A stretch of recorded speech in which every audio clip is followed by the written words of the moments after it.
এ কি বৌমা, তোমার ঠোঁটে সিগারেট কেন? বাবা, আপনার কাছে কি লাইটার আছে? একটু দেন না, সিগারেট খাবো। কি ছি, তুমি সিগারেট ধরানোর জন্য তোমার শ্বশুরের কাছে লাইটার চাচ্ছ? বৌমা, তুমি সিগারেট কোথায় পেলে? কোথায় আবার? আপনার ছেলের পকেটে। আশিক সিগারেট খাওয়া শিখছে?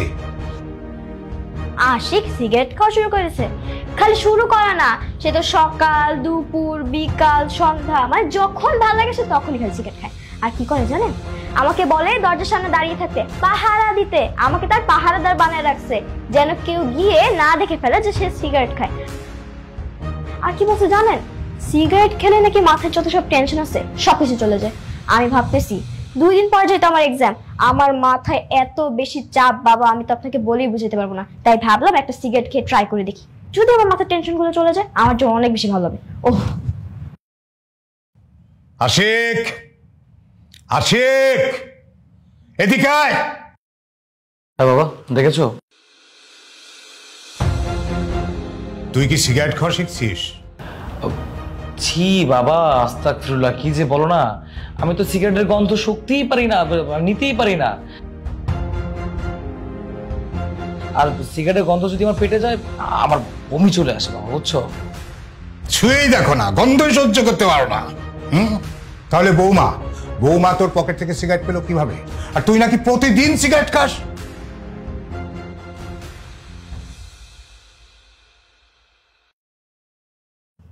আজ সিগারেট খাচ্ছিস, কাল গাঁজা খাবি, পরশু মদ খাবি, তারপরে ইয়াবা খাবি, মানে নেশাগ্রস্ত হয়ে তোর জীবন ধ্বংস। সেই কারণে আমিও সিদ্ধান্ত নিয়েছি, আজ থেকে তোর হাত খরচ বন্ধ। বাবা কি বলতেছে এগুলা? সবকিছু তো বন্ধ করে দিতেছো। মানে আমি কি আমার বাড়িতে আছি নাকি আমার শ্বশুর বাড়িতে ঘর জামাই আছে? আমি তো সেটাই বুঝলাম না। আরে বাবা, বন্ধুদের সাথে চলতে পারবো না, হাত খরচ বন্ধ করে দিছো।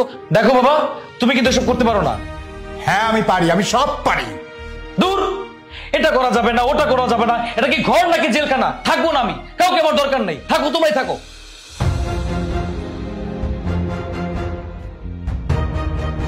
তুমি দাঁড়িয়ে আছো কেন? সিগারেট ফেলো। মা সিগারেট তো নিয়ে গেছে।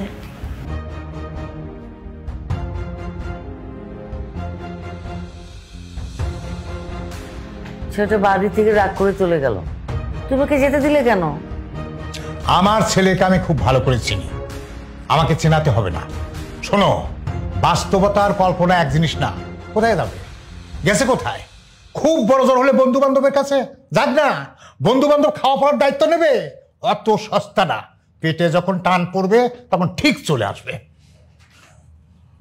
বদমাইশ।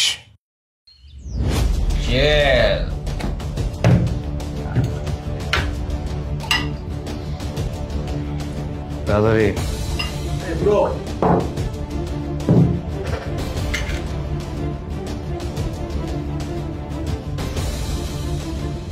আমার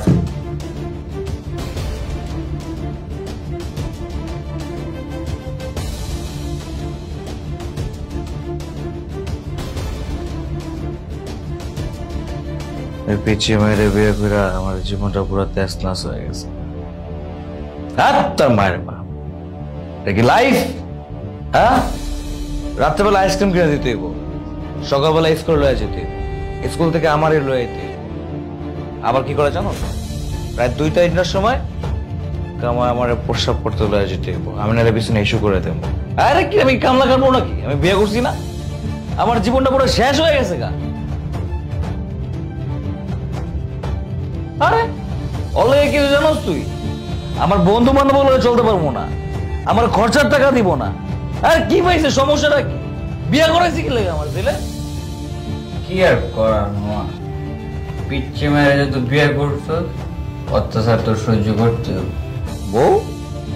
কি আর বউ? এবার বউ বউ করতেছে, এখন তুই বাসরটাই হলো না বউ। কি করলো মা? বিয়ে করে তাহলে এতদিন কিছু করতেই পারো না, এতদিন বিয়ে করে তাহলে তোর কি লাভ হইলো? হইব কেমনে? হয়তো পিচ্ছি, স্বামী স্ত্রীর মধ্যে যে সম্পর্ক কি বুঝে? ও না বুঝলো তুই তো বুঝিস। তো কি হয়েছে? আমি বুঝে কি ফেলাইতে পারবো? হ্যাঁ, আমি কি পিচ্ছি লোকের জোর জবস্তি করবো? মানুষ তো আমার দর্শক করবো বেটা। বারবার পিচ্ছি পিচ্ছি কথা বলছিস কেন? আগের যুগে তো মেয়েদের 13-14 বছরে বিয়ে হয়েছ, 15 বছরে মা হয়েছে। তো স্বামী স্ত্রীর মধ্যে যদি কিছু না ইয়ে হয় তাহলে মা হইব কেন? ও তুই হয়েছিস আর জামাই, তোর আর উপরে অধিকার আছে। তুই আজকে বাড়িতে যাইয়া তোর অধিকার বুঝে লবি। কিন্তু কিন্তু কিন্তু আবার কি? তুই পুরুষ মানুষ না? তোর চাহিদা আছে না? ওইটাই হচ্ছে তোর বউ, হালাল বউ।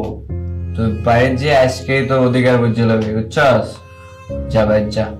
মামা, তাহলে তুই কইতাছস আমার কাছে যাবো? অবশ্যই, তুই অনেক সহ্য করছ। আর না, তুই আজকে বাইরে যেয়ে তোর অধিকারটা বুঝালাম আমার, বুঝছস? ঠিক আছে, তুই যখন কইতাছস আমি তাই করব। যাওয়ার আগে প্যাকটা মাইরা যা। লা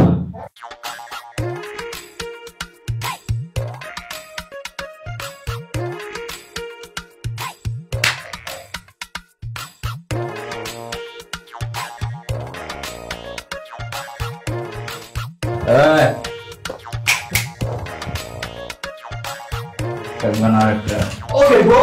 Once again.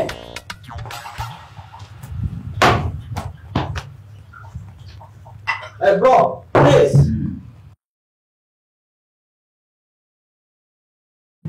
লিখো তোমার চরণ মন্দিরে ভালোবেসে সুখী। সরি, আমি জানি সবসময় আমার জন্য বাবা মার কাছে তোমার খালি বকা খাওয়া লাগে, তাই না?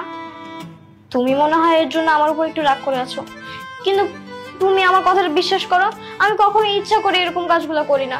জানি না আমি কেন এগুলো করে ফেলি। তুমি প্লিজ আমাকে ক্ষমা করে দাও, আমার উপর রাগ করে থেকো না। বস, আমাদের তো বিয়ে হয়েছে, আমরা তো বর বউ, তাই না? হ্যাঁ। বউয়ের দায়িত্ব কি জানো? বরকে আদর করা। তুমি কি কখনো আমাকে আদর করছো বলো? না, কিন্তু এখন করে দিচ্ছি, এই যে। হ্যাঁ, এই আদর সেই আদর না। আচ্ছা, আমি তোমাকে শিখিয়ে দিচ্ছি।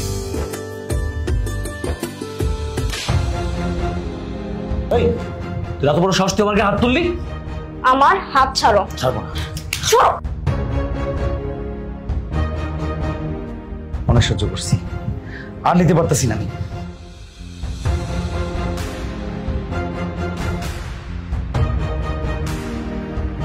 হ্যালো, আপনি এই মুহূর্তে আমার বাসায় আসবেন। কি হয়েছে সেটা জানতে হবে না, আসলেই বুঝতে পারবেন। জি।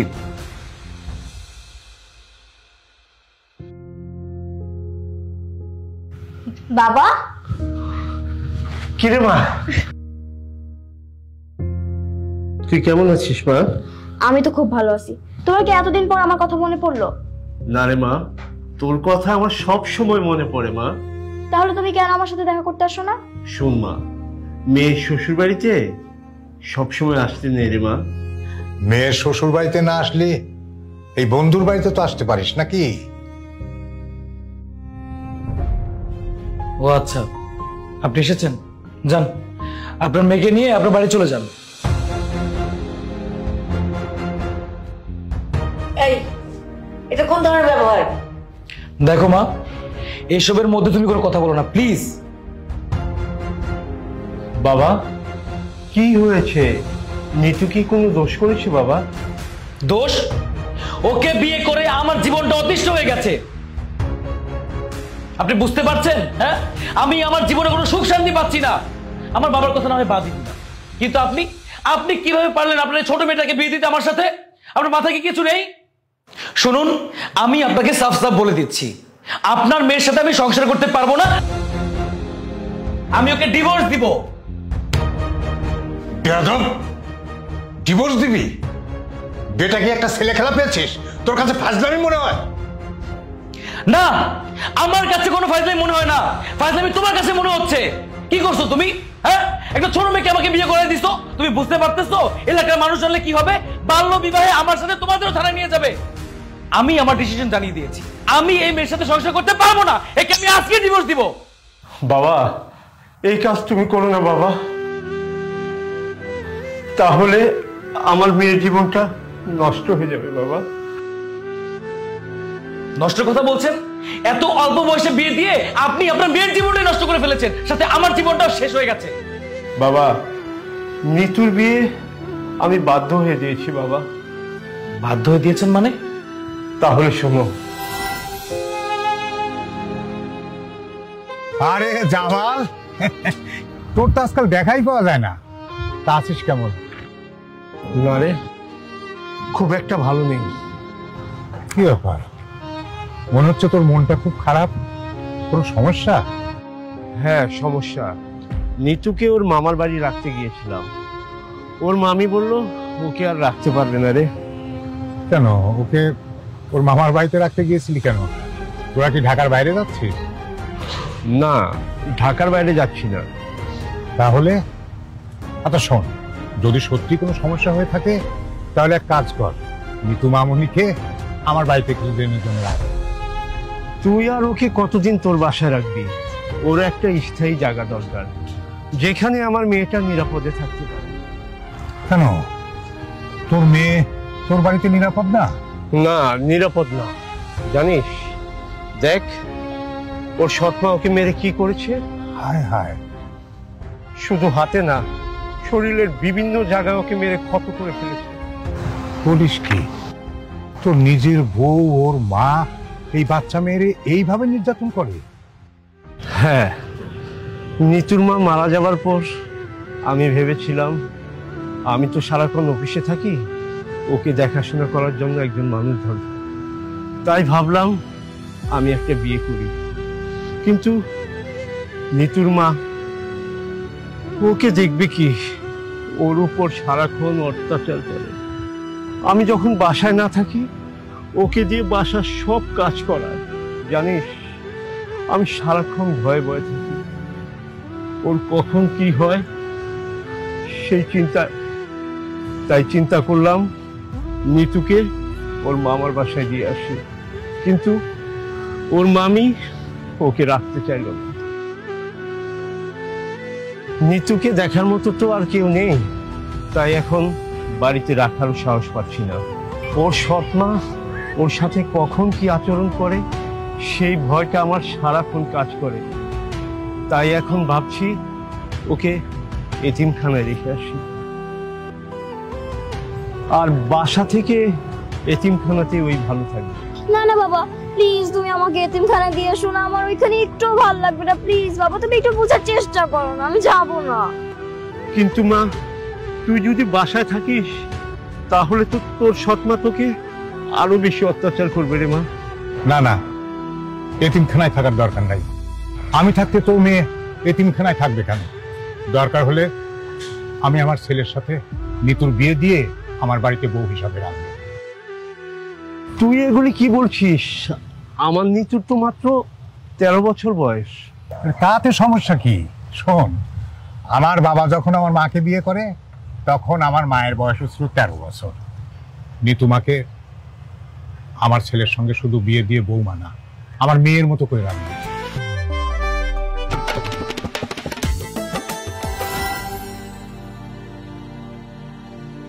এখন যদি বাবা ওকে আমি বাড়ি নিয়ে যাই তাহলে ওর সৎমা ওর জীবনটা জাহান্নাম বানিয়ে ছাড়বে। বাবা, বাবা তুমি এই বাড়িতে নিতুকে থাকতে দাও বাবা। আসলে আমার যে নতুন মা ছিল সে আমাকে একদমই সহ্য করতে পারে না, সে আমাকে একটু পছন্দ করে না। সবসময় শুধু আমাকে বকাঝকা করে, মারধর করে, এবং সে আমাকে ঠিক মতো খেতেও দেয় না। বাড়ির যত কাজকর্ম আছে, যা কিছু আছে সবকিছু আমাকে দিয়ে করায়, নিজে একটা কাজও করে না। এমনকি আমি এই কথাটাও বলতে পারবো না যে আমার সেই নতুন মা কখনো আমার সাথে হাসি দিয়ে একটা কথা পর্যন্ত বলেছে। আমার এই সব কিছুতে খুব কষ্ট হয়। আমি যদি এখন সেই বাড়িতে যাই তাহলে আমি জানি আমার যে নতুন মা সে আমাকে আবার অত্যাচার করা শুরু করবে, আবার মারধর করবে, ভালো করে খেতে দিবে না, অত্যাচার করবে। আমার আর ভালো লাগবে না, আমি এখানে থাকতে পারবো না। প্লিজ তুমি আমাকে এই বাড়ি থেকে তাড়িয়ে দিও না, আমি এখানে থাকতে চাই। আজকে থেকে তুমি যা বলবো আমি সব কথা শুনবো, তোমার একটা কথার অবাধ্য হবো না, আর দুষ্টামি করবো না, আর তোমার নামে বাবা মার কাছে বিচারও দিব না। তারপর তুমি আমাকে এই বাড়ি থেকে তাড়িয়ে দিও না প্লিজ। বাবা, এসব কথা তুমি আমাকে আগে জানাওনি কেন? আর নিতুকে তো তুমি এই বাড়িতে এমনি আনতে পারতে বিয়ে ছাড়া। শুনুন, আপনি কোনো চিন্তা করবেন না, নিতু এই বাড়িতেই থাকবে। আর নিতুর বয়স 18 হওয়ার আগ অব্দি আমরা দুজন আলাদা থাকবো। ধন্যবাদ বাবা।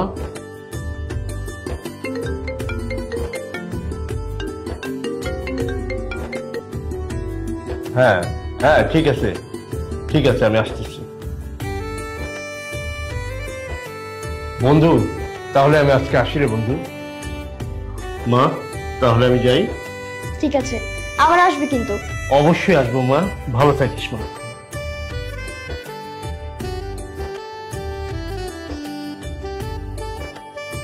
নিতু শোনো, আজকে থেকে তুমি মায়ের সাথে ঘুমাবে আর আমি বাবার সাথে, ঠিক আছে? আমি তখন থেকে লক্ষ্য করছি তোর কথাগুলো কেমন যেন জড়িয়ে যাচ্ছে। এই সত্যি করে বলতো, তুই কি নেশা করেছিস? কই মা, না তো। খবরদার মিথ্যে বলবি না, আমিও বুঝতে পারতেছি তুই নিশ্চয়ই মন্টুর সাথে গিয়ে নেশা করছিস। না বাবা, আসলে হয়েছে কি, ওই যে তোমাদের উপরে রাগ করে একটু খেয়েছি, গলাটা ভেঙে গেছে। একটু খেয়েছিস? খবরদার, আমার বাবাকে কেউ মারবেন না।